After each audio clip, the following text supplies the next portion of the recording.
ಇನ್ನು ಕರಾವಳಿ ಭಾಗದಲ್ಲಿ ಸಾಲು ಸಾಲು ಕೊಲೆ ಪ್ರಕರಣಗಳು ಬೆಳಕಿಗೆ ಬರ್ತಾ ಇದೆ. ಗೃಹ ಇಲಾಖೆಯಿಂದ ವಿಶೇಷ ಕಾರ್ಯಪಡೆ ರಚನೆ. ಕಾರ್ಯಪಡೆ ಕುರಿತು ನಡಾವಳಿ ಹೊರಡಿಸಿದ ಸರ್ಕಾರ. ಕರಾವಳಿ ಭಾಗದಲ್ಲಿ ಸಾಲು ಸಾಲು ಕೊಲೆ ಪ್ರಕರಣಗಳು ನಡೀತಾ ಇದೆ.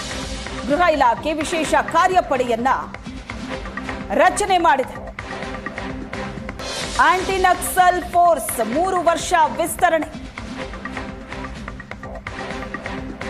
ವಿಶೇಷ ಕಾರ್ಯಪಡೆಯ 3 ತುಕಡಿ ಆರಂಭ ಆಗಿದೆ. ಕೋಮುಗಲಭೆ ನಿರ್ಬಂಧ ನಿಯೋಜನೆಗೆ ಪ್ಲಾನ್ ಮಾಡಿದೆ ಸರ್ಕಾರ. ಕರಾವಳಿ ಭಾಗದಲ್ಲಿ ಸಾಲು ಸಾಲು ಕೊಲೆಗಳಾಗ್ತಾ ಇದೆ. ಅಲ್ಲಿಯ ಶಾಂತಿ ಭಂಗವಾಗ್ತಾ ಇದೆ. ಕೋಮು ಸಂಘರ್ಷದಲ್ಲಿ ಜನ ಪ್ರತಿದಿನ ನೆಮ್ಮದಿಯ ಜೀವನ ನಡೆಸೋದಕ್ಕಾಗ್ತಾ ಇಲ್ಲ.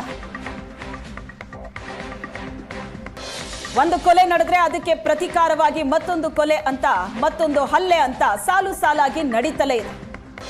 ಗೃಹ ಇಲಾಖೆ ಈಗ ವಿಶೇಷ ಕಾರ್ಯಪಡೆ ರಚನೆ ಮಾಡಿದೆ. ಕಾರ್ಯಪಡೆ ಕುರಿತು ನಡವಳಿ ಹೊರಡಿಸಿದೆ ಸರ್ಕಾರ.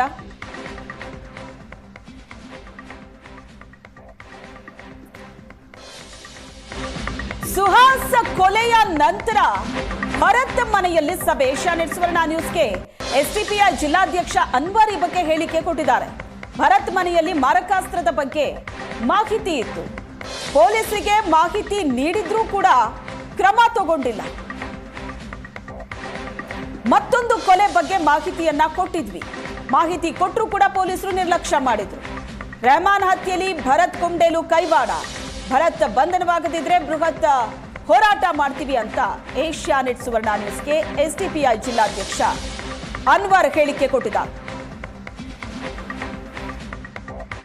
ಬಂಟ್ವಾಳದ ಅಬ್ದುಲ್ ರೆಹಮಾನ್ ಹತ್ಯೆ ಪ್ರಕರಣಕ್ಕೆ ಸಂಬಂಧಪಟ್ಟಂತೆ ಅನೇಕ ಆಯಾಮಗಳಲ್ಲಿ ಈಗಾಗಲೇ ಪೊಲೀಸರು ತನಿಖೆಯನ್ನು ನಡೆಸ್ತಾ ಇದ್ದಾರೆ. ಆದರೆ ಎಸ್ಡಿಪಿ ಪಕ್ಷದ ಪ್ರಮುಖರು ಒಂದು ಆರೋಪವನ್ನು ಮಾಡ್ತಾ ಇರುವಂಥದ್ದು, ಕಳೆದ ಕೆಲ ದಿನ ಅಂದರೆ ಸುಹಾಸ್ ಶೆಟ್ಟಿ ಹತ್ಯೆಯ ಬಳಿಕವೇ ಕೆಲವೊಂದು ವಿಚಾರಗಳನ್ನು ನಾವು ಪೊಲೀಸರ ಗಮನಕ್ಕೆ ತಂದಿದ್ವಿ. ಒಂದು ತಂಡ ಮಾರಕಾಸ್ತ್ರಗಳನ್ನು ಇಟ್ಕೊಂಡು ಅಲ್ಲಿ ಸುತ್ತಾಡ್ತಿತ್ತು ಅನ್ನುವಂಥದ್ರ ಬಗ್ಗೆ ಪೊಲೀಸರ ಗಮನಕ್ಕೆ ತಂದಿದ್ವಿ. ಆದರೆ ಪೊಲೀಸರು ಈ ವಿಚಾರದಲ್ಲಿ ನಿರ್ಲಕ್ಷ್ಯವನ್ನು ಮಾಡಿದ್ರು ಅನ್ನುವಂಥ ಆರೋಪವನ್ನು ಮಾಡ್ತಾ ಇದ್ದಾರೆ. ಈ ಬಗ್ಗೆ ಮಾತನಾಡೋದಕ್ಕೆ ಎಸ್ಡಿಪಿಐ ಜಿಲ್ಲಾಧ್ಯಕ್ಷ ಅನ್ವರ್ ಸಾದತ್ ಇದ್ದಾರೆ. ಅವ್ರ ಜೊತೆ ಮಾತಾಡ್ತೀವಿ. ಸರ್, ಈಗ ನೀವೊಂದು ಆರೋಪವನ್ನು ಈಗ ಮಾಡ್ತಾ ಇರುವಂಥದ್ದು, ನಾವು ಪೊಲೀಸರ ಗಮನಕ್ಕೆ ತಂದಿದ್ದೀವಿ ಅನ್ನುವಂಥದ್ದು ಏನು ಹೇಳಿದ್ರಿ ಸರ್?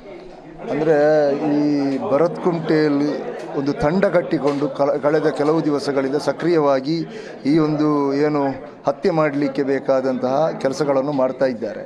ಇದು ಸ್ಥಳೀಯವಾಗಿ ನಮಗೆ ಕೂಡ ಬಹಳಷ್ಟು ಸಲ ಗಮನಕ್ಕೆ ಬಂತು. ಇತ್ತೀಚೆಗೆ ಆತ ಪುತ್ತೂರಿನಲ್ಲಿ ಪ್ರಚೋದನಕಾರಿಯಾಗಿ ತಲೆ ಕಡಿತೇವೆ ಮತ್ತು ಪೋಸ್ಟ್ ಮಾರ್ಟಮ್ ಮಾಡಲಿಕ್ಕೆ ಸಿಗದಂಥ ರೀತಿಯಲ್ಲಿ ತಲೆಯನ್ನು ಕಡಿದು ನಾವು ಪ್ರತೀಕಾರ ತೀರಿಸ್ತೇವೆ ಅಂತ ಹೇಳಿದರು. ಆ ಕೂಡಲೇ ನಾವು ಪೊಲೀಸರ ಗಮನಕ್ಕೆ ತಂದಿದ್ದೇವೆ. ಕಾಟಾಚಾರಕ್ಕೆ ಒಂದು FIR ಅನ್ನು ಮಾತ್ರ ಅವರು ದಾಖಲಿಸಿದ್ದಾರೆ. ಆ ಬಳಿಕವೂ ಕೂಡ ಅವರ ಮನೆಯಲ್ಲಿ ಅಥವಾ ಅವರ ಪರಿಸರದಲ್ಲಿ ಬಹಳಷ್ಟು ಅನುಮಾನಾಸ್ಪದವಾದಂಥ ವಾಹನಗಳು ಓಡಾಡ್ತಾ ಇತ್ತು. ಬಹಳಷ್ಟು ಅನುಮಾನಾಸ್ಪದವಾಗಿ ಹೊಸ ಏನು ಅಲ್ಲಿ ಪರಿಚಯ ಇಲ್ಲದಂಥ ಕೆಲವು ವ್ಯಕ್ತಿಗಳು ಅಲ್ಲಿಗೆ ಬರ್ತಾ ಹೋಗ್ತಾ ಇದ್ದರು. ಆನಂತರ ಅವರ ಮನೆಯಲ್ಲಿಯೂ ಕೂಡ ಆ ಪರಿಸರದಲ್ಲಿ ಕೂಡ ಕೆಲವು ಏನು ಮಾರಕಾಯುಧಗಳನ್ನು ಸಂಗ್ರಹಿಸುವಂತಹ ಒಂದು ಮಾಹಿತಿ ನಮಗೆ ಸಿಕ್ಕಿತ್ತು.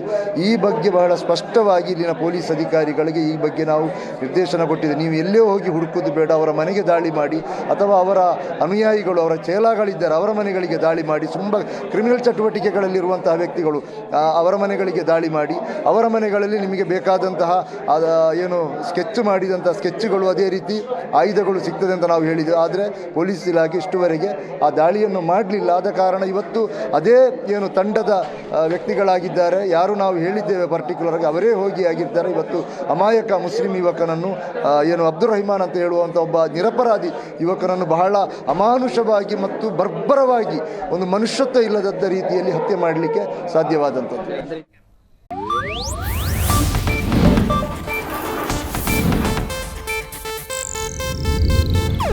ಇದು ಏಷ್ಯಾನೆಟ್ ನ್ಯೂಸ್ ನೆಟ್ವರ್ಕ್ ಪ್ರಸ್ತುತಿ.